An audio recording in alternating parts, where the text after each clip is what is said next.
এই মুহূর্তে সিএমএম আদালতে আছেন রিপোর্টার সাদেকুর রহমান। বিস্তারিত জানতে সরাসরি যাচ্ছি তার কাছে।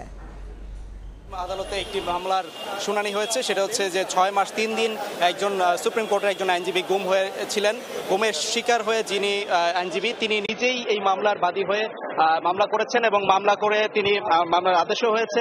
সেই আদেশে যেটা বলা হয়েছে যে এই মামলার যেই আসামি যাদেরকে করা হয়েছিল, সাবেক প্রধানমন্ত্রী শেখ হাসিনা এবং সাবেক স্বরাষ্ট্রমন্ত্রী আসাদুজ্জামান কামাল এবং সাবেক আইনমন্ত্রী আনিসুল হক সহ সাবেক যিনি র্যাবের প্রধান ছিলেন বেনজির আহমেদ ছিলেন, এবং এছাড়াও যে আরও আছেন শহীদুল হক সাবেক আইজিপি এবং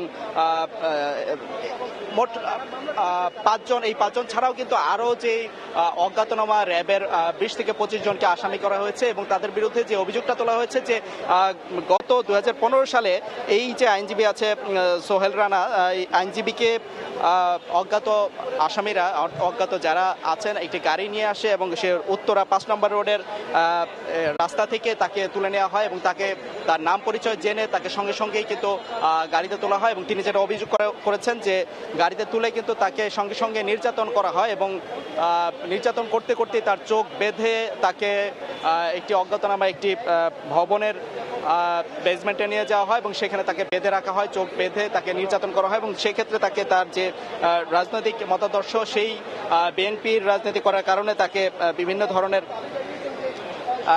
নির্যাতন করা হয়। এবং তিনি যেটা অভিযোগ করেছেন যে এই যে নির্যাতন করে তাকে যে 6 মাস 3 দিন রাখা হয় এবং সেটার থেকে বের হয়ে তিনি যেটা অভিযোগ করছেন যে এই যে একনায়কতান্ত্রিক এবং স্বৈর শাসন কায়েম করার জন্য এই সরকারি আইনশৃঙ্খলা বাহিনী দিয়ে কিন্তু তাকে উঠিয়ে নিয়ে এরকম আরও অনেককে গুম করা হয়েছে, সেটার শাস্তি তিনি দাবি করেছেন এবং সেজন্য যে আদেশ দিয়েছে আদালত যে এই এজাহারটিকে উত্তরা পশ্চিম থানায় এই অভিযোগটিকে এজাহার হিসেবে গ্রহণ করার আদেশ দিয়েছেন এবং তদন্তের নির্দেশ দিয়েছেন। এই ছিল এখান থেকে সবশেষ তথ্য।